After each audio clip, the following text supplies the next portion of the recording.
Hey David, thanks for hanging out with us. Can you tell us a little bit about your background, how you got involved in the shooting sports, and how you started your business?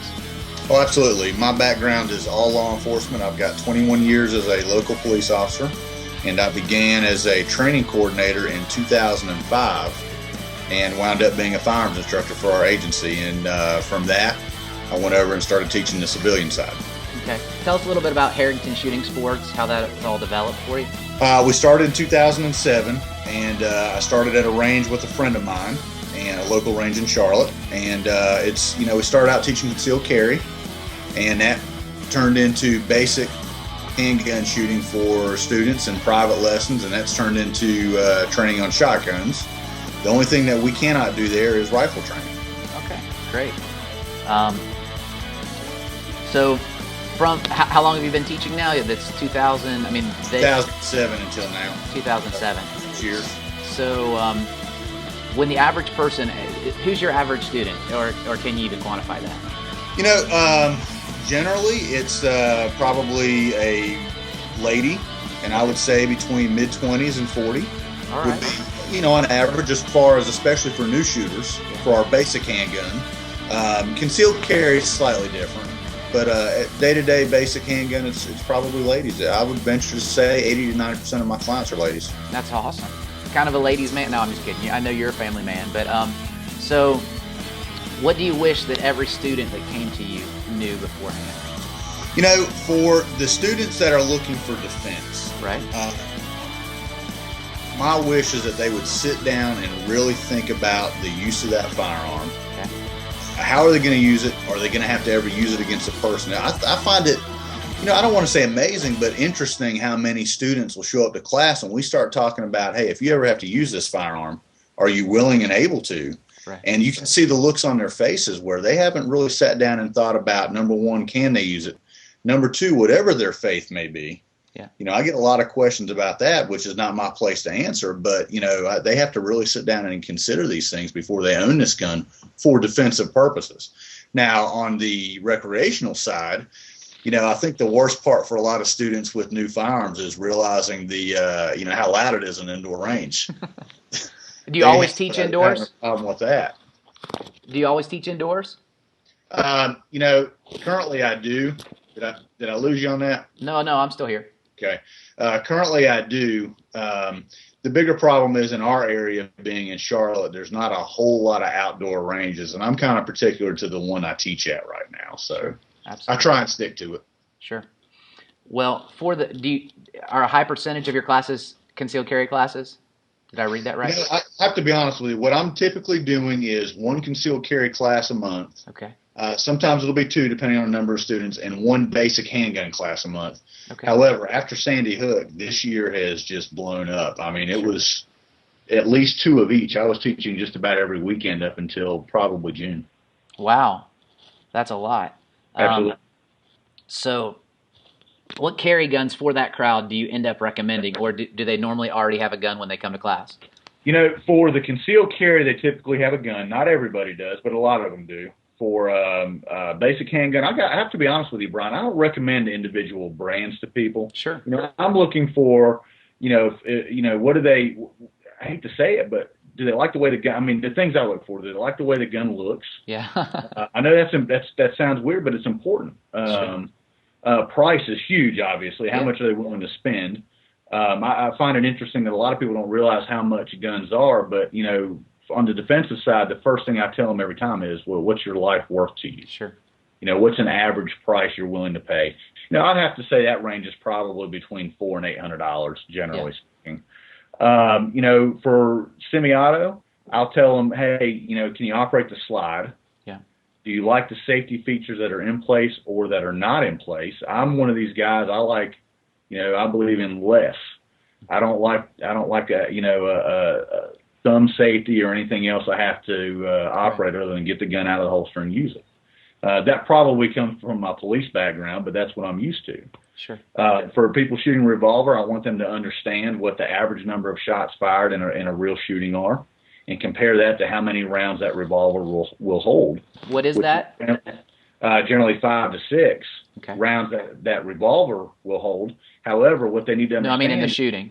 Yeah, on a law enforcement side, there's not real good hard data for civilian shootings. Sure. There's a lot of people that'll tell you they have it, but there's no way. There's just too many to really look at. Sure. But on the police side, the average is 6 to 7 shots. Wow. So if you're going to own that revolver, you need to know how to reload this thing very fast. Sure. And then the second part they have to understand is the average. These are just average numbers, obviously. Sure.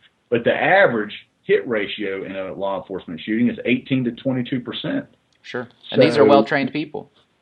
Well, you like to think they are. Sure. Unfortunately, I mean, like everybody, sometimes we slack off on our training, and it shows. But those are average numbers. So, I try and tell my civilians learning to shoot, hey, I want you to train harder than my officers do, because these guys carry a gun every day for a living. You may not do that. And you're going to have to train even harder than they do to know that you're okay with that weapon if you have to use it. Yeah. So let me ask you this then, because, again, a lot of the people that are coming to the Arms Guide are people that are looking for, they're new shooters. So there are lots of different people, but a lot of people are new shooters that are trying to figure out where they're going to fall. Are there any that you kind of tend to guide people away from that you've seen in class tend to fail more often, or anything like that? Do you mean types of firearms? Types of firearms, yes, sir. Well, I mean, I think it depends on where you're buying it. If you're paying $100 for a gun that you're buying from a pawn shop or a gun store, what I'm going to tell you is you're going to get what you pay for. Sure. If I'm paying $100 from a buddy of mine and I know that it's a quality brand, that's different. So, sure. I would be cautious with what you buy. I mean, obviously, when we're talking about the defensive side, I'm not saying that it can't work, but I'm not going to have a minimum caliber of a .22 caliber for protection. Sure. I'm going to have something bigger than that. So I try and steer them towards that type of direction, not necessarily away. Sure. A certain, not a specific gun, right? And truthfully, some of the guns that I've experienced a higher lack of reliability with are some of the more expensive guns. Some with real tight tolerances, and I mean, absolutely. You can spend $2,000 and have more difficulty with reliability than some other guns. That is correct. I mean, I stick with brands. I'll be honest with you. I'm a guy that I know that the guns that I carry for work, they get abused. They get hit. They don't get dropped, but they'll, you're running the thing, you carry them in a holster all day. I want a gun that I know I can abuse and it's still going to work. And there's only a few brands in that list for me. Sure. I don't like to steer somebody towards what I like to shoot. I like them to, especially new shooters, discover what you like. What I love about this sport so much is that it's individual. Yeah. You pick what you want. I love it for that reason. Yeah. It's not somebody telling me, hey, you've got to do this and this and this and this. Yeah. I can get whatever I want, and I can get any configuration. I love it for that. Yeah, me too. I really enjoy that. And the people that you're doing the Handgun 1 class for, are those typically people that are thinking about just, I'm seeing shooting as a sport, or are they primarily, is there a defensive component with most people to a degree, or how are you seeing that? I see more people worried about their gun rights, and I see more people worried about their defense. Okay. That being said, I probably have roughly 20 to 30% of my classes where people say they just want recreational shooting. Yeah. Later, they may call me and say, hey, I'm looking at defensive shooting. So even when we're talking about recreational shooting, I still recommend those defensive guns. Mm-hmm. The good guns that we can use for defense. That way, if they start steering towards defense, sure, they've already got that tool. They don't have to buy another one and relearn. Yeah, and sometimes my friends will talk about it from a sports standpoint because it's more comfortable and more politically correct, or whatever, even if they are concerned with defensive purposes. Moving forward, kind of walk me through, from your perspective, your idea of a scope and sequence or a training plan. Walk me through how somebody gets from a brand new shooter, a newbie, to somebody that should be comfortable carrying a firearm for defensive purposes on a regular basis. Well, to me, there's two different routes to do this. There's a route where you meet one-on-one with an instructor, mm-hmm, and every instructor is going to have their own way of training their students. For me, what I like to do when I meet one-on-one with a person, the first thing we're going to do is we're going to discuss just guns in general. We're going to sit down inside of that gun store or inside of that classroom. We're going to talk, what's good and bad about revolvers, what's good and bad about semi-auto, what feels good to you, what can you operate. I'm getting a lot of clients that are older, And the problem with that is they don't have some of the hand and arm strength to operate semi-auto handguns that we have to steer toward revolvers. So there's good and bad there, obviously, also. So, I like to meet with that individual student and see what their needs are. Yeah. And after that, the next thing we're going to do in a private setting is we're going to go to the range and shoot some, and I have to gauge where they are. I find it interesting, too, that I get a number of people that think they're just a set, in 3 lessons I'm going to be able to do this. And that is so individualized. Sure. I've got some clients I've worked with for a year or better. Yeah. It just depends on them and what their comfort level is. The classroom setting, what I try and recommend to people is I like them to take the standardized basic handgun class, whether that's an NRA class, whether that's a hybrid class like what I teach, or whatever it might be. I like them to go sit in that classroom first, where they're getting 90% of their book work done. So when we get on the range, we're not having to teach as much of the fundamentals. We're actually going to apply those fundamentals. I find that the people that take a standardized class first and then mix that with a couple of private lessons, they pick up a lot quicker. Sure. That makes sense. So I think it depends on the individual. I mean, what I would tell them to do is, wherever they are, contact a local instructor. I've had some clients that have gone through other instructors first and realized that, hey, maybe me and you just mesh better, and I'm explaining things better. And I think you have to be very comfortable with your instructor. And, hey, I'm all about interview that instructor. Yeah. And see see how you feel about them. And I've had clients that say, hey, I'm not as comfortable with you. That's not hurting my feelings. I just want them to be a responsible gun owner. Sure. And speaking from that standpoint, once you've kind of come to a place of enough proficiency to get started, do you feel like in anything there seems to be a need to continue your training, continue your knowledge? Most jobs have a continuing education process. And when you're carrying something that, as you already said, your life is depending upon it, it seems like you probably should, I don't want to lead you, but you should probably keep doing some things to stay prepared. What would you say that you would recommend for us, a regular citizen, to do that? There's a couple of options out there. I mean, what I'm going to tell you generally is as much as you can go to training courses, do. Okay. I think the problem is they're expensive, man. And there's not a lot of instructors that are teaching them. It's very expensive. Yeah, and it's travel time, tons of ammo, and then the classes themselves are cost restrictive for a lot of the good ones anyway. And I'm going to go back to my original statement earlier: is what is your life worth to you, or what is your family safety worth to you? It's a high liability sport for us to instruct, so it does become expensive. The biggest expense nowadays is probably your ammunition. More than anything else with the shortages. But that being said, as much as you can take a good class, that's great. At a minimum, meet with an instructor, learn the right way to carry that gun from a holster, learn your laws as far as when you can and cannot use force. And especially your state laws. I mean, every state is different. There might only be slight differences, but every state's different. And I think the biggest problem I see is, and especially what I'm hearing from concealed carry students is, well, I haven't practiced in a year. Yeah. That's not going to cut it. You're not going to be prepared. You cannot have a plan during whatever that event is. If you're being robbed or someone's breaking your home, you can't come up with a plan then. You've got to be prepared in advance of that. Yeah.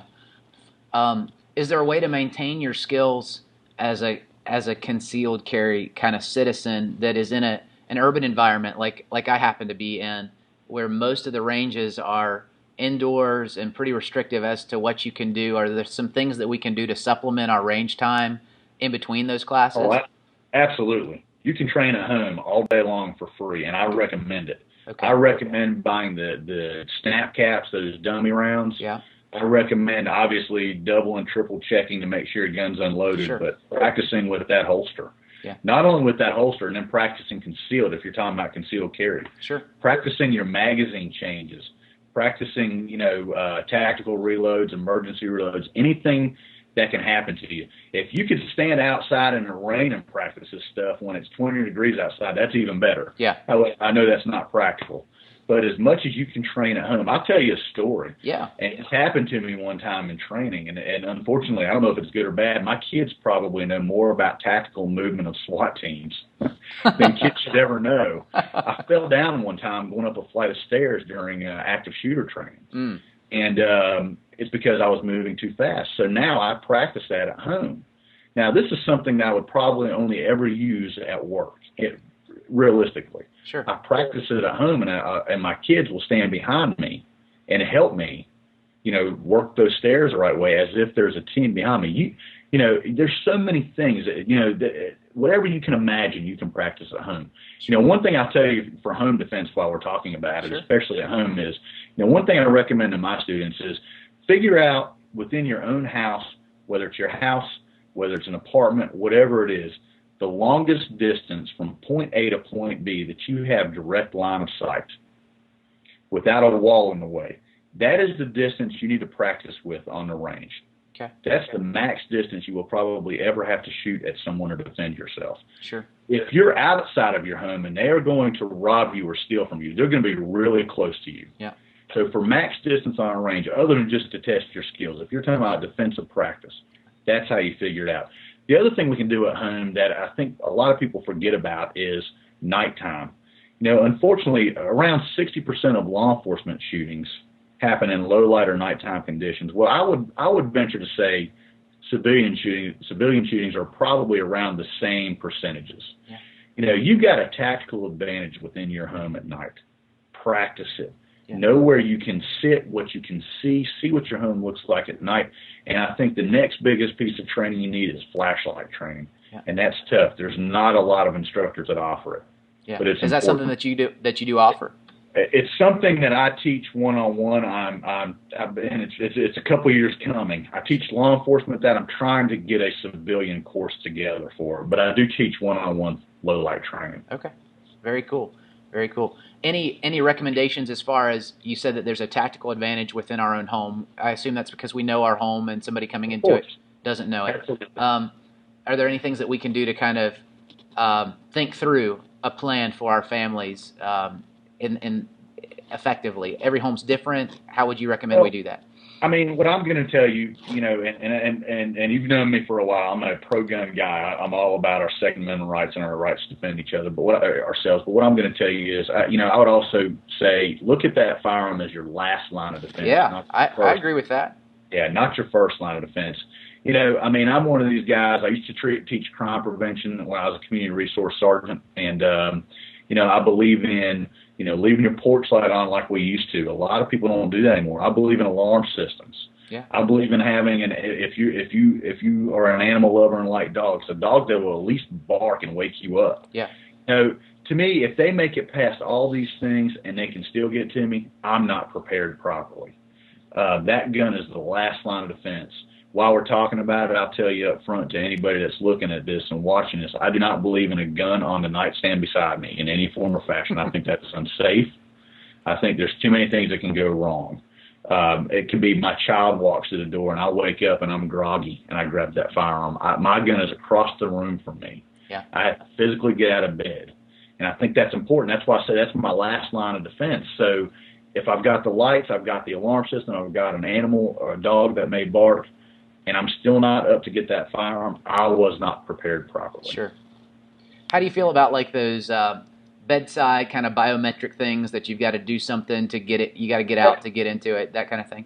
I feel better about that. I'm still not a fan. I'm not a fan of biometrics personally myself because it's an electronic device, and the one time I needed my left feet, sure, the battery's dead. No, I get it. Yeah. The finger pads that some of these like gun vault companies and things make, I think they're okay, but it's still, I think you can still get to it with muscle memory. And I still think if you were groggy and you were so used to practicing that, because if you're going to have it, you have to practice it. Sure.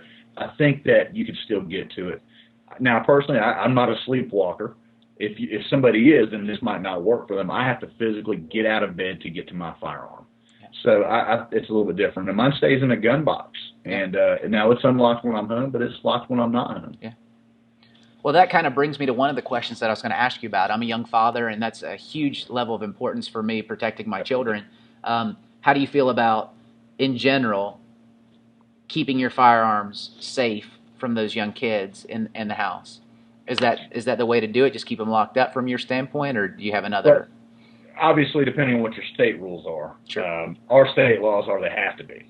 Yeah. Now, that being said, if it's on me, of course, it can't be locked. One thing I'll tell you is, and this is my personal opinion, an unloaded gun does me no good for protection. Mm-hmm. So, I like you were talking about the gun safes and gun vaults where I can keep loaded weapons, but I can still lock them. Yeah. At the end of the day, we can have all the gun it's safes, a long conversation. gun locks in place. Kids are curious. That's the bottom line. I mean, Sure. We talk to our children all the time about guns. Sure. One of my daughters is learning to shoot now. Yeah. It's the younger one is the funny part. It's not even the older one. It's the younger one. But we still talk to them all the time about, hey, if you find a gun or if you see a gun. Now, granted, our lives are different. They're used to dad carrying a gun every day because of my career. But I still believe in talking to them about it and telling them. I worry more about when they go to their friend's house or they're at the park. Yeah. What if they find something? I tell my kids, even if it's a toy gun, don't touch it until a grown-up tells you it's a toy gun. Yeah. At the end of the day, it's our responsibility to educate our kids about the firearms, not just lock them up, because kids are still curious. Sure. I like to take that curiosity away from them. Yeah, and one of the best ways, from my standpoint, and again, you're the one that is answering the questions, you're the expert here, but from my standpoint of thinking, and I would love to hear what you think about this. One of the curiosity things one of the ways to kill curiosity is to answer the questions and to not have them as taboo as long as you're with them, in that safe environment, kind of teaching them early on. Is that kind of what you're saying? Absolutely correct. Okay. Yeah. Take away that taboo. One thing I say now, I'd be cautious with indoor ranges because they're very loud and kids' ears are very sensitive. But depending on, for me, we waited till they were at an age that we thought was appropriate, and we took them out. And even if they didn't shoot the first time, we took them out to see what these firearms sound like and what they'll do. I think they need to understand that. Sure. Yeah, absolutely. Well, thank you so much. I appreciate it. That's really interesting and really helpful. Do you think a defensive shooter is served best by training within one school or within one group of teachers, one kind of basic plan, or do you think they're better served going out to as many different training locations as possible? Well, I think they're better served going to as many locations as they can. Everybody's got a different level of expertise. I may have a level of expertise in low light fundamentals where another instructor I work with might have a better level of expertise in tactical movement or tactical reloads or things like that. And I think you're always better. There's not any one instructor that is perfect at everything. And I think you've got to branch out and see. I mean, as a law enforcement officer, we get training from many different people and many different groups and many different training companies. And I think that's important. So, for me, I like to take the things out that I like from each one of the training courses I go into, and I'll pull the things out I like and I'll use them. So there's probably still thousands of techniques that I don't teach just because they don't work great for me. Sure. If a shooter is hoping to do more than just maintain, but to progress, to kind of take things to the next level, maybe I'm asking this question more from a competitive shooting standpoint. Okay. What do you need to do? What's necessary to kind of take that next step typically? For competitive shooting? Or well, I mean, whatever, just shooting skills. If we're moving beyond just really close, we want to get better. We don't want to just maintain the skills that we need. What's necessary for us to progress, to kind of bust through that maintenance? Well, I think the first thing you have to do is you have to decide what your plan is as far as what do I really want to be able to do with this firearm. Mm-hmm. I mean, fundamentals are fundamentals, whether you're 3 feet away or 75 feet away. Sure. I mean, some things are going to change, obviously, with sight alignment, sight picture. But part of that, I think it boils down to finding someone, whether it's an instructor, whether it's a friend, whoever it is, that can actually teach you that stuff. Sure. And that can help you and help guide you. I see a lot of shooters that they will shoot further than their skill level allows.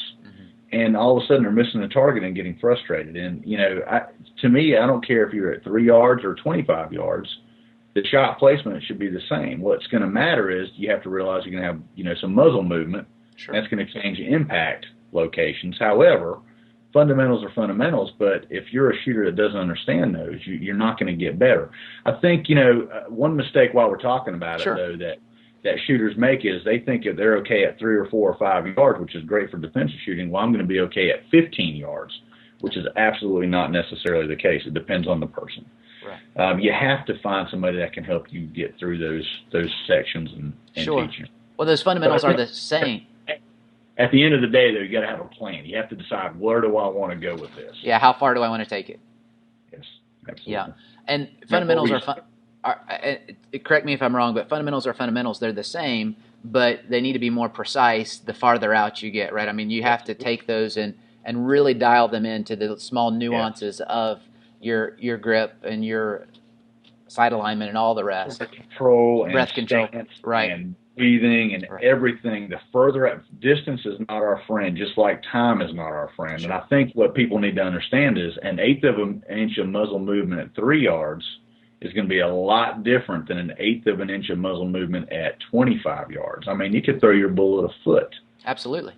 So that's a huge difference. And, like one thing that for new handgun shooters that I like to stick to, and I want them to understand, and I harp on it a lot, is learning how to analyze your own target, figure out what mistakes you're making on your own, and correct them. Yeah. We could have 10,000 rounds and make the same mistake from round 1 to round 10,000.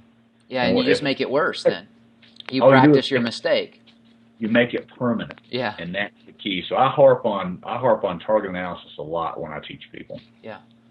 How would the average person do that? Are you talking about like one of those targets that has kind of a little indicator on there? If it's in this quadrant, then pay attention to these things. Yeah, it absolutely could be that. Now, a new shooter, hopefully their instructor is teaching them about target analysis and how to actually read the analysis sheets and how to read those targets if you use one. I like the little range cards. They're usually, about the size of a business card. Sure. You can put it in your range bag. You take it with you. You shoot a few rounds. Don't shoot 100 rounds and try and look at a target. Shoot 5 or 6 or 7 rounds. Get a group. Yeah. And then take a look and see what that says. And if you're working with an instructor, they should be able to tell you, well, hey, this problem's your grip, or hey, this problem's your trigger. Yeah. But I think the next thing that new shooters, well, in fact, that even veteran shooters need to understand is the number 1 and number 2 shooting errors, and it will always be number 1 and number 2, is anticipating recoil and jerking the trigger. Yeah. And 95% of the time, those two are together. When I look at mistakes on a target, most of the time it's anticipation and jerking the trigger. Yeah, I'd love to say it never happens to me, but I'd be lying straight to your face. And I would too if I tried to tell people it didn't happen to me. Yeah. It happens to everybody. Yeah. All right. So how important is mindset for the citizen who's carrying concealed? You mean like combat mindset? Is that what we're talking about, Brian? Yeah, mindset, a level of awareness. I mean, situational awareness. I would, I probably wouldn't use the term combat, but that's just because I don't use it on a regular basis. But that's fine. Situational awareness. Yeah, absolutely. I mean, obviously, I'm coming from once again the law enforcement side. I'm big into you need to know what's going on around you. I see people that walk around. We call it conditioned white all day long, not paying attention, and they would have no idea if something were to happen, whether they were attacked, whether they even got into a traffic collision. Yeah. Because they're just kind of looking around and not paying attention. Now, situational awareness is very important, especially nowadays. Do you think somebody? I'm sorry. Go ahead. Do you think somebody who's never planning on carrying a gun might be helped by going to a class such as a CCW where they talk about awareness in your situation just for that purpose? Because it's certainly helpful to the average person, like you said, driving or going into the supermarket or all those things. Maybe not a gun class. Okay. But maybe a safety class. I mean, okay. There's a lot of police agencies that offer these safety classes, and I think whether it's crime prevention or what. I mean, that's one of the things we teach our citizens where I work. We talk a lot about situational awareness. It's very important. We do a test with them, and this is something whether it's guns or not, anybody can do. We have a drawing that we will show, and we'll give them say 2 minutes to look at this drawing. And it's got a crime, and it's got a suspect, and it's got a tag, and it's got all these different things. And then we'll take that picture down off the board and say, okay, describe what you saw, all the way down to the tag, all the way down to what the guy looked at. And it's amazing to me the number of people that they might catch one detail, And we're telling them you've got to pay attention to details around you. And this is planning on. I mean, they know ahead of time. Is that right? Absolutely. Yeah. Absolutely. And it's tough. It's amazing some of the crimes I've worked over the years, and people can tell me all day long what the gun looked like, but not what the suspect looked like. Yeah. Well, I mean, truthfully, even somebody that's trying to pay attention, I think that retention, our minds are so full, so cluttered with so many things, it's hard to retain, simple everyday facts sometimes. Well, that, and in real life, you're not going to get that 2 minutes to look at it, so they're probably trying to think about too much. I mean, they need to clue in on what's the most important thing at the moment. And a lot of times that's obviously going to be, in cases like I work, guns pointed at them, but situational awareness is important. Yeah, almost every day I'm riding the train in the uptown area of our city, and it's amazing when you just kind of look around. Everybody's got tuned into a smartphone. Nobody's paying attention to what's going on around them. I mean, I'm just as guilty as the next guy sometimes, but we're kind of asking for, not that it makes it okay, but we're almost asking for a level of susceptibility to crime, Oh, absolutely. And it's not, of course it's not on purpose. I mean, I'll tell you what I tell my ladies, I tell my ladies a lot of times, I mean, even the way they carry their purses sometimes, we can watch, I do a lot of surveillance in my career. We can watch people, and, I would rather a lady look less like a victim. If you look like a victim, you may be victimized. If you don't, you may not be. And if I was looking at two different people, and one guy looks like a victim or one lady looks like a victim, that's who I'm going to go after. Yeah. And that's what these guys are looking for. So, if you walk around in confidence, you probably worked in some of the same areas of the city I've worked in. Sure. I'm sure. Yeah. And if you walk around with confidence and you walk around like you're not afraid of life, and you're not afraid of people that you might really be afraid of, that's going to be helpful too. They might, I'm not going to victimize this person. So let's talk about that for a second. I struggle with this because I am trying to help people with my job, and so I need to have a certain level of approachableness, or I need to have a certain level of friendliness. Maybe that's a way to say it. You see some people that take this mindset conversation and they walk around like they've got a chip on their shoulder, and maybe they've taken it and become weird about it. How do you find that correct balance, confident but still maintain a level of approachableness, friendliness, whatever you want to call it, to be able to continue to do business as a regular person? Oh, yeah. It's a tough balance. Obviously, it depends on who you're dealing with, of course. I'm sure you found that over the years, just as I have. I mean, I found that, a lot of times just, for me, I walk up, introduce myself, and smile. I mean, I hate to say it, but sometimes that's all it takes. And they'll go, okay, hey, I'll talk to this guy. I mean, it's not as easy for us ugly dudes, man. Speak for yourself. That's what I'm doing. For me, a lot of times it might just be, especially some of the areas that I know you work and I have to work sometimes, we might not fit in, and it might just be, well, they're kind of looking at me like, hey, why is this guy here? Whether it's a different race or a different culture. And, a lot of times for us to approach them and say, hey, here's who I am, here's what I want from you, here's why I'm here. A lot of times that'll help reduce that tension. At least that's what I've found over the years. Those are good words. Those are helpful. Thank you very much. So what modes of carry do you recommend, kind of moving into some of the practical nuts and bolts of things? By modes, I mean kind of locations that you find helpful. I know body type is a big deal there, but it makes a world of difference, obviously. Little guys like me, I can't carry this great big gun and expect to hide it if I'm carrying concealed. I mean, that's obviously a factor. I'll be honest with you, I'm a directional draw guy. I like that gun on my gun side as much as I can, whether it's in an outside the pants holster or even if it's on the inside the waistband holster on the front of my hip. I like it on the same side of me. One recommendation I'll tell people is I don't like to have, and this is coming from somebody that has multiple holsters. Yeah. As much as you can, one holster. Carry it the same way every time. I have to go from 3 or 4 different holsters, which means I have to memorize all of these holsters. Yeah. So what I would recommend to people is, at least once a week, bare minimum, if not every couple of days or every day, unload your gun and practice from that holster. Yeah. If you're carrying concealed, practice concealed. If your holster has a strap that locks that gun into place or a button, don't teach yourself. Always practice with the gun snapped. Yeah. Because otherwise, in real life, you're just going to yank on that gun and it's not coming out. Sure. And I've seen it happen in training. I've seen it happen to police officers. And once again, if it happens to us, we carry guns every day, it's going to happen to anybody else. Yeah. Well, so modes is tough. I'll be honest with you. Modes is tough. Yeah. Other than for the average dude, do you think that, I mean, speaking from my experience, I mean, really getting it on the hip, though that's nice if you're training, it's hard to conceal a firearm on that side. So like you said, front of hip or back of hip ends up becoming, unless you're going micro gun, tiny gun, it's really hard to do that. Well, I mean, quit wearing don't wear those skinny jeans anymore. Yeah, you don't know me if you think I'm wearing those. That's the biggest problem, though. Honestly, the biggest problem people have with concealing guns is the way they dress. Yeah. They're not used to having to dress in a way to hide that gun, and I am. All I do, I carry concealed for a living. Yeah. I'm so used to trying to hide that gun. Obviously, I'm going to tell you, smaller is better. You can't have this big 1911 frame, 5-inch barrel, 45 auto, and expect to hide it easily. Yeah. Smaller is better. However, you're giving some stuff up when you go smaller. You're giving up whether it's number of bullets, sure, whether it's that location. If you wear outside of the waistband, you can expect to add an inch to the size of your waist.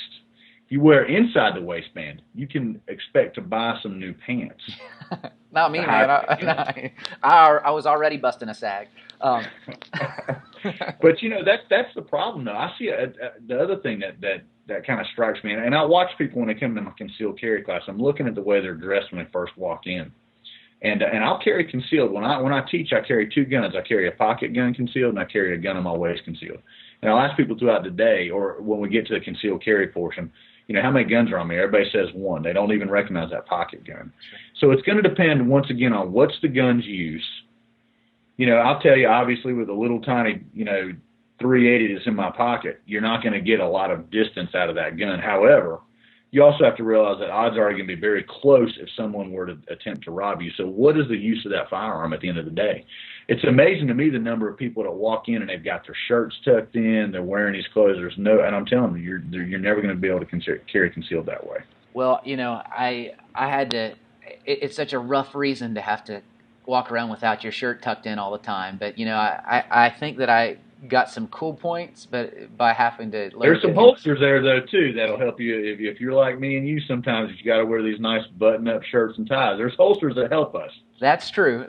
But it's nice to have a reason that nobody knows about. You know what? I'm just going to be jeans and an untucked shirt a lot of the time, and that's a good reason for me to keep doing that. And you know what? It actually culturally has become more relevant and more. Absolutely. You can do that more now than ever before. It's more accepted. People are expected to wear ties every day and suits as much as they used to be. But. Yeah. Well, that's good news for all of us, I think. Nobody wanted to wear that mess anyway. No. So anyway, very quickly, so can you talk stance with us? Can you give us an idea of how you teach that? Well, a lot of times for me it has a little bit, believe it or not, it has a lot to do with eye dominance in my humble opinion. Yeah, no, that makes sense. If and I'll tell you right up front, I'm a cross-dominant shooter. I'm a left-eye dominant. Are you really? That makes it tougher. That's right-handed. Yeah, sometimes it absolutely can. Realistically, if you look up any pictures of Jack Weaver and the Weaver stance, and what I'll challenge somebody to do is look up a picture of Jack Weaver and tell me if you think he's left-eye dominant, because unfortunately he's gone, and we can't ask him. I would have loved to have sat down and interviewed him about this, but I've seen some old pictures of him shoot, and he looks like a right-handed shooter that's left-eye dominant, and that's why he's got to bend that elbow, and I think he's pulling that gun to the left side of his face. Now, that being said, realistically, what I want to tell you is my thoughts are typically isosceles. Yeah. And the reason I say that is if we go back to just basic human nature and the startle factor, somebody startles you. You think about a baby, you startle them, they're gonna bow straight up, and they're gonna square their shoulders to their target. And I think that's what's going to happen to us in real life. And not only do I think that, studies have shown that. We've seen many police shootings on. I think one of the best tools for us have been mobile video. We can study these things now. We're not relying on an interview. We're relying on video.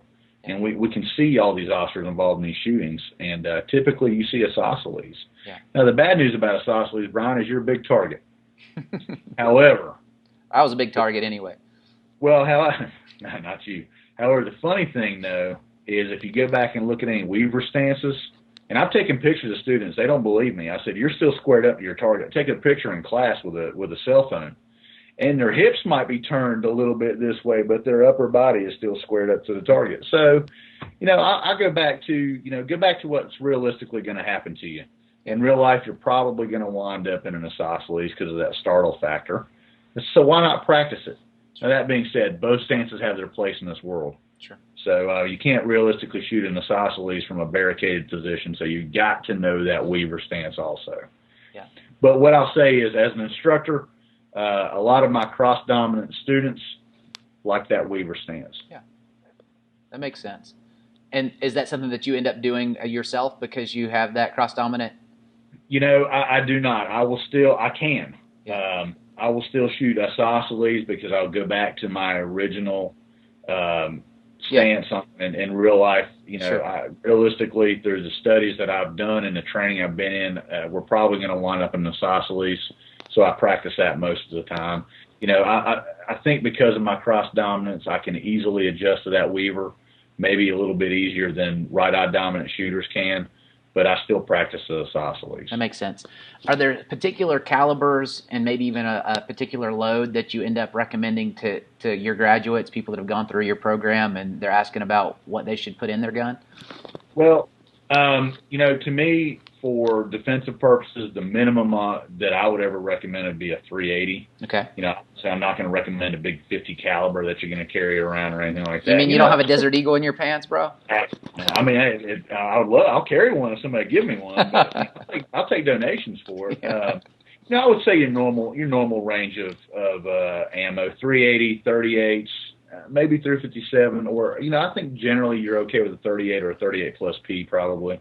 9mm, I would say I get a lot of civilians wind up with 9mm. I think it's a good round considering how close you're realistically going to be. At the end of the day, it's all about shot placement anyhow. 40 cal, you got to realize what 40 cal is developed for. There's not a whole lot of need for it in the civilian market. However, I would never turn somebody away from it. 45, that's probably my favorite round personally. It's a mighty big number. But you know what? That's where people get confused. They think because of the size of that's 45, it must be really powerful. No, it's a subsonic round. It's I love it for that reason. The felt recoil is not that bad. It's a little bit more than a 9mm. It's a real comfortable gun to shoot, I think. Absolutely. I personally that's my favorite round, and I shoot 40 at work. That's what we carry. Yeah. And that's got quite a bit of felt recoil to it. Yeah, it's pretty snappy. It's very snappy. Absolutely. Is that a decision that's been made for you by your department, though? Absolutely. We don't. That's what we carry. That's what we've carried for years.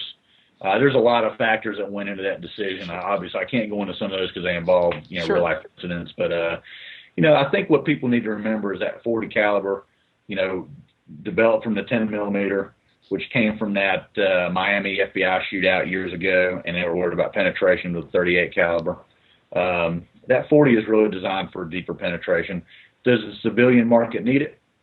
Maybe so, maybe not. I think that's a personal choice. Sure. The big thing I worry about more than anything with anyone inside your home, whether you're an officer, military, police, or civilian, it doesn't matter. Inside your home, well, even outside of your home, I don't want to over-penetrate that bad guy and end up hitting my own family member. Absolutely. That bullet continues. I'll tell you what I tell people generally. The basic rule of thumb for me is, whatever grain full metal jacket I'm practicing with, I want to get that same grain of a jacket at hollow point. Okay. It doesn't matter to me what brand. Sure. I like American made personally. I like factory spec. I don't like reloads. I don't like maybe for competition shooting IDPA where you're dialing it down a little bit. But I'm not going to go to somebody I don't know to make me bullets. I'm very cautious about Sure. what I carry. Absolutely. I think that's good advice. So can you talk sight picture? A lot of people talk kind of point shooting. They'll talk front sight alignment. They'll talk a bunch of different things. If you pick up a gun magazine, there's likely an article in there. What's your take on all that? Generally speaking, I think people don't spend enough time on point shooting. Okay. To be honest with you, we go to the range. We practice a lot of sights. What I'm going to tell you is when your heart rate starts going up and you start to get that nice neat little thing called tunnel vision, you're probably not going to find that front sight easily. Yeah. Now, that being said, when you're standing, 3 or 4 feet away from somebody, you probably don't need it. I believe, what I mean by point shooting is what I'll tell anybody that's going to watch this or Sure. talk about it is just practice pointing at something. It doesn't matter what it is. Just point. Just point a few times. We don't need sights to point at the door across the hall. Then pick your gun up, put your finger on a frame, and realize that gun is an extension of your finger. Don't get me wrong. For precision shooting, we have got to use sights. Sure. For real life, and you're standing at 3 feet away, not so much. The further out you get, the more important those sights become. The bigger problem I see with sights, Brian, is that I get a lot of people, especially these new shooters, they look over that rear sight. Okay. They're looking over the rear sight at the front sight, and they're shooting high because they're doing that. They've got to remember to look through that rear sight window. That's tough. Yeah. For me personally, what I recommend to my new shooters is I don't care which one it is, but any 3-dot system. It's easier to figure out how to line them up. Yeah. 3 dots in a row, look at the one in the middle. It's as simple as it can be. You start getting to some of these exotic sight packages, dotting the I and some of these things. Yeah. Sometimes that stuff, or no dots at all, sometimes that stuff for the new shooter. Sights are one of the hardest things to teach a new shooter. It's even worse than a revolver. Those sights typically become smaller. Yeah. So if somebody's got vision problems, they're going to want a bigger sight picture, or a bigger sight package, excuse me. Sure. For handgun applications, we already touched on low light scenarios. Do you typically advocate a handheld light, a weapons mounted light, both? How do you approach that? Okay, what I'm going to tell people is this. A dedicated light system, something on your handgun, in my opinion and in my training and my experience, is a secondary light. Okay. There should be one in your hand first. Sure. So if you can only buy one, buy the one for your hand, right? If you're looking at this, yes and no. Here's what I'll tell you. If you're going to have a gun that's dedicated only for your house, maybe. Yeah. Maybe in that case, get one for the gun. If you're going to have a gun that you're trying to carry concealed. Yeah, right. They're never really on there. People say they're carrying them, but they're not on there. It's tough. I mean, I think probably one of the better designs that I've seen as far as weapon-mounted lights, especially for concealed carry, Crimson Trace makes one. I love it. It's a great design. It's a front strap activated. It goes right on the front of the trigger guard, and it's up under the slide for a semi-auto, and up under the barrel for a revolver. The nice thing about that system is it's small. The bigger problem you're going to see is finding a holster for that system. When you start adding lights, holsters become difficult. It's a tough choice. I would rather have one in my hand. The Kydex market has helped that with all the custom holster makers out there. But yeah, for sure, you're right. It's not easy. A problem with concealed carry though. When you come to that, you all have that problem with concealed carry. The bigger that gun is, it's harder to conceal. Absolutely, yeah. And breaking that pattern up, having a smaller gun and having a flashlight in your pocket is much easier than. Absolutely, it is. Yeah. And the nice thing is nowadays they're making flashlights that are so small. Yeah, check this out. I'm going to tell you. This is tiny, right? I mean, that can be in my pocket anytime. It's nothing fancy, just a Bass Pro Shop. What is it, a Streamlight Protect? What's the lumens on it? Do you know? I don't know. I'm not all techie like that, but my recommendation to people is a minimum of 60 lumens. Yeah, I think it's in that category. It's someplace between 50 and 80, or 50 and 100, something like that. They've got some really nice stuff out there for the size and for the money. They've got really, really good products. I like Streamlight, but I'll be honest with you can get a decent light for $8 or $9. Absolutely. And it doesn't have to be. Everybody gets hung up on this tactical. You know what? I would rather it look less tactical, so people don't, they're not thinking about it in a manner of, hey, there's a tactical weapon system or a light, maybe he's got a gun on him, Yeah. I want to keep them guessing about it, whether or not I have a gun or not. I agree with that. The two factors that get me into these categories are the fact that they're slightly smaller for the lumens that you're looking for than the $8 or $9 or $10 versions, and I end up buying. I've tried to go the inexpensive route. I end up buying several of those. They just kind of, I wear them out, and so this will stick with me for a while. So anyway, everybody. I've got $high lights and I've got cheap lights. I mean, I've got a $400 light for work. Yeah, there you go. I've got a $10 light that I have at the house. So It just depends on what the use is again. Absolutely, no doubt. So we already mentioned this, but just to make sure that I'm kind of on the same page with you, best case practices for a family when they hear something in the house. If you're going to sit down with your wife and discuss what's our plan, what are some things that we ought to think through. I'll use my family as an example. Okay. My house is situated where our master bedroom is across a living room, or kind of on the other side of the house from my kids' room. Oh wow! So if that's the case, what's your plan? What are we thinking about? Well, I think you just hit the nail on the head. You got to have a plan. Yeah. It doesn't matter. I mean, have a plan, but realize that most plans fail. I mean, we do a lot of planning at work. With the I do, and most of them don't work out. Murphy steps in there and tears them up. However, you got to have a plan. You also have to be able and willing to adapt quickly. Yeah. I mean, nothing is going to. There's no perfect scenario. Yeah. That being said, I mean, for me personally, I think what you're getting at is, I'm going to protect my kids first. Sure. So, just like you have got a wife, she's an adult. She's got her own plan. She shoots. We're a shooting family for us. I know she can protect herself, but the kids are always first. Whether she goes to the kids or I go to the kids are going to be dealt with first. Yeah. Now, granted, in your case, they're across the house. Yeah. So you might have to adapt a lot quicker than I do. My kids' rooms are directly across the hall from ours, so it's going to be a little bit easier for us. Mm-hmm. At the end of the day, you've got to have a plan. You've got to sit down and figure out what is that plan.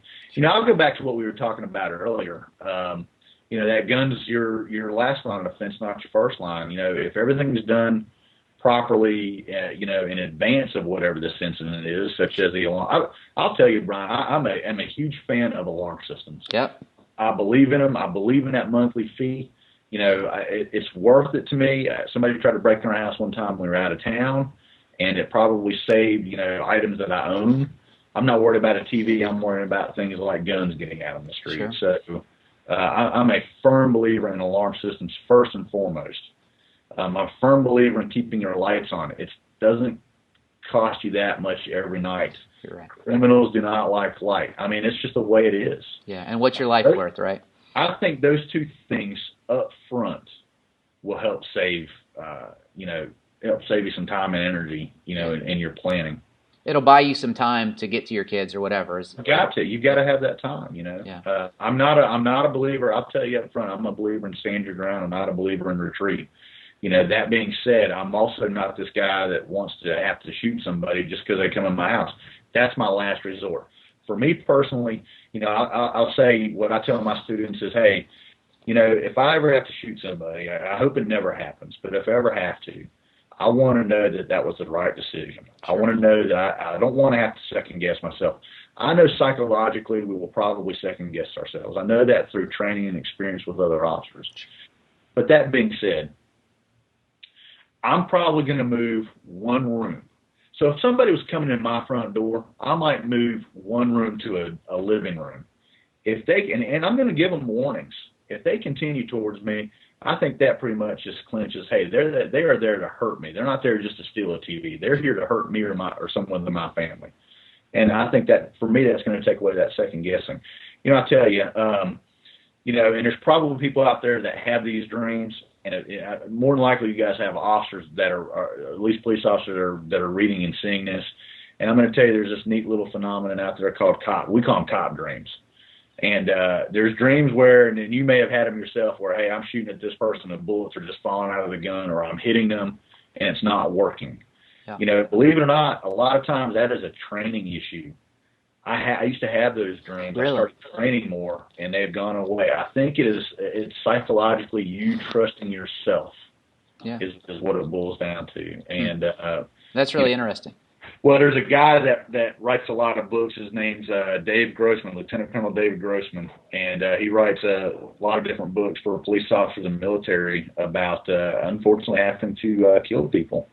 And when you read about it, it has to do with your middle brain. I don't want to get into it. I don't know enough about it to discuss it intelligently, but those have a lot to do with training. And I think that's going to come back. At the end of the day, everything revolves around training. Most of our lives, we're going to spend training for an event that will never occur, hopefully. Yeah, absolutely. But I would rather know that I have the training in place. Yeah, and training can be fun, right? It should. If it's not fun, you're not going to want to do it. It absolutely has to be fun. Yeah. You know, I mean, hey, the beautiful thing about this market nowadays is they've got targets out there that, you know, I'm not a fan of these zombie stuff. I don't believe in it. You know, it's fun to watch. They got all kinds of crazy stuff. You can shoot at zombies. You can shoot, you know, you can shoot. They've got targets that have card decks on them. You can play poker. I mean, it's got to be fun. Yeah, absolutely. If it's not fun, you're not going to want to go there. And that part of that boils down to being comfortable with that gun, being comfortable with your instructor, and making it fun. I'll be honest with you. I've got some students now. I literally have to throw them off the range. Okay, you shot enough today. You're wasting money now. Let's go. We're done. And, I mean, I hate to say it. That's a good thing for them, but it's, you know, hey, those ranges are hot. I'm ready to get I'm ready out the range after about an hour, you know. But, sure. You know, I want it to be fun for them like that. It's got to be, you know. So I try and mix things up. I like to teach them things they can't get anywhere else. I like to teach them, you know, double taps.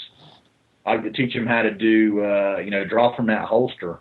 You know, I like to teach them things that they can't learn on their own because most ranges won't allow. They're not going to allow you to just come out there and rapid fire without somebody teaching you, number one, the right way to do it, number two, supervising you. So when I have somebody on a range that understands their fundamentals, we get into the fun stuff that they can't do with anybody else or on their own. Okay. Just kind of wrapping up, just a couple more questions. One, do you think that competition is helpful for the person who's trying to keep their skills sharp, or do you think it teaches you bad habits? What's your take on competition? You know, I think it depends on what you're trying to do. You know, I don't shoot competition, so I can't speak about, you know, what they do. We do combat courses at work, which is essentially the same thing minus the competition. Sure. You know, the one thing that I don't like to do in a combat course situation is spend a lot of time practicing that individual course. I want it, okay, you tell me where to go, and then let's go. I want to just go do it and see how I do. You know, I think for a shooter that really just wants to test their skill level, I think that competition is good. You know, they can go shoot IDPA, even though it's a quote competition. They can do that for themselves just to see where they are skill-wise, and I think it's a great thing for them. I think it's the only thing that's going to get them in, you know, as close to real life as they will ever probably be.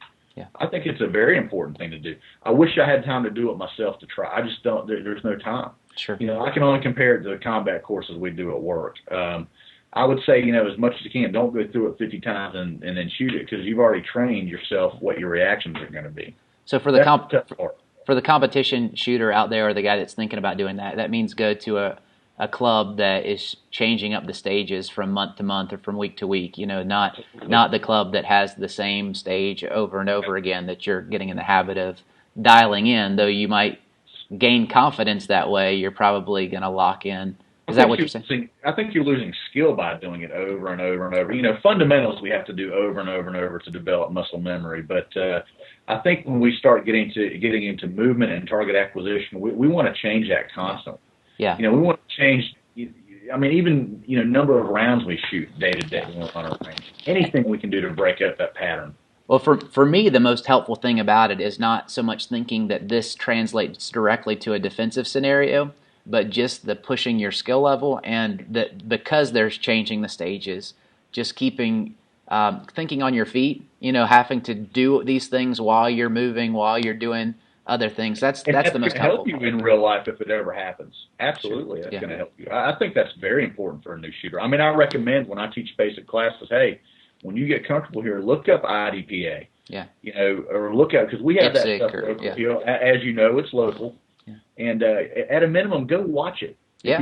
You don't have to go the first time to shoot it. Find somebody. You know, there's always somebody out there, even if it's an employee of a gun store that probably goes and shoots competition. They will take you and show you around. Yeah. And go watch it a couple times too, and you know, at least give it a try. You're not going to lose anything by trying it. The community is incredibly inviting too. I mean, shooters are some of the friendliest people you'll ever meet. Yep. All right. Absolutely they are. So, kind of just dialing it in at the end, do you have any kind of instructor pet peeves? If I come to your classroom, what should I just not do? Keep your finger off that trigger until I tell you it's okay to touch it. Okay. All right. Good. And you know what I tell my classes? I see it every time. I might not call you out on it, but I see it every time. You know, I'll tell you that is a huge pet peeve. I see it from experienced shooters. It drives me nuts. I think that's the biggest one, honestly, is and watch that muzzle. Even in a class setting, we know everything is unloaded, but I still see muzzle. I still see muzzles pointed at people by accident. And in the classroom setting, we'll talk about it. And those are the two biggest things, though. I mean, those guns, I don't care what safety devices are on them. If your finger's on the frame, that gun's pretty safe. And that's the biggest thing to teach these guys and ladies is finger on the frame. And it's a tough one. That's probably my biggest pet peeve. Well, we live in the same general area of the country, so it's not so much for my personal benefit, but if somebody travels across the country to come to Harrington Shooting Sports and they're just coming to your neck of the woods, what place of food, what grub spot do they just have to hit? Where do they have to hit in our area? Oh, wow. Rock Store Barbecue. Yes, amen. All right. That'll preach. That dog will hunt, brother. Oh, that is probably, especially for Southern barbecue, that's probably the best place. I'll tell you what, I think my second place though for just a nice little family, for me a nice little family place, Hickory Tavern. Yeah, love that place too. Hickory Tavern, that's a good place to go watch games and stuff. And it's a chain, so they're kind of all over the place these days. Absolutely, those are my two spots. Those are my two favorite spots. So. Okay, last question. What's next for Harrington Shooting Sports as you kind of develop? What do you hope to see next? I'll tell you, I'm still working on some the low light stuff. I'm working on some intermediate. There's really in our area there's two stages. You've got basic and then you've got concealed carry. There's nothing in between. I'm trying to get an intermediate class in between where we teach how to operate holsters and holster selection. I'm working on. It sounds kind of weird, but a gun cleaning class. Not at all.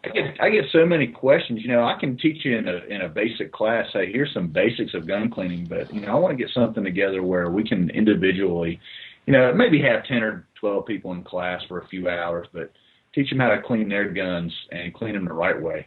I see, as an armor and various weapon systems, I see so many things done wrong in the cleaning phases, and if your gun doesn't work, it doesn't do any good. So we're working on that. For our state, I'm working. We're talking currently with the range I teach at about just teaching a legal block for use of force and use of deadly force, even for the shooter that doesn't want to get the concealed carry permit. Yeah. Just for the guy that wants to keep that gun at home, it's still important that they know what the laws are. And for any shooter, anywhere in this country, they need to find out what their local laws are and understand what those laws are. You don't want to get hemmed up in a trial, whether you were right, wrong, or indifferent. It's going to cost you money for lawyers and things because you made a simple little mistake, and we've seen it too many times recently. Yeah. From a marketing standpoint as well, though that's probably not your primary purpose for that. Classes without a high number of a high round count, I think they probably are going to be very attractive to people right now that want to take a next step, want to continue, but they just don't want to use up a lot of ammo. I think that's probably. Oh yeah, you want more bang for your buck. Bottom line. I tell people, especially in my basic class, they only shoot 10 rounds. Really? And for some people, that is enough. After they've sat there and learned these fundamentals, and we've been over it for 3 or 4 hours or 5 hours, depending on how long the class goes, they get out on the range and they're, I sat down and counted it up. We probably got your body moving anywhere between 12 and 15 different directions at once, and that's a lot of different muscle movement and groups to work together. And for a lot of new shooters, that's tough. So, we could have a shoot 'em up class where there's 200 rounds fired, but it has to be very expensive. And then you have an ammo expense and you have an instructor expense. The low light class I'm working on, it's probably going to be easy. Yeah. If you, and I said the last one was the last question, but I missed one here, so I'll just throw it in. If you could train with, hey, I'm going to put together a list of people that I would like to go train with. Do you have some names that you would recommend? I'll tell you what, I would love to spend some time with Randy Rogers and learn to shoot. And there's probably a whole list of people I could come up with. I'd love to spend some time with some of these guys that are former SEALs. VTAC Tactical, I'd love to go down and do some training with Kyle. That would be great. Yeah. Okay. Very good. VTAC would probably be top choice, though. These guys have got some great courses. And that's Kyle Lamb, is that right? Kyle Lamb, yeah. I'd love to go down and train with him. Yeah. I've met him. He's a great guy. I've been through some leadership schools with him. But training wise, that's just, you look that stuff up on the internet, and that stuff's all me. I'd love to do it. Yeah.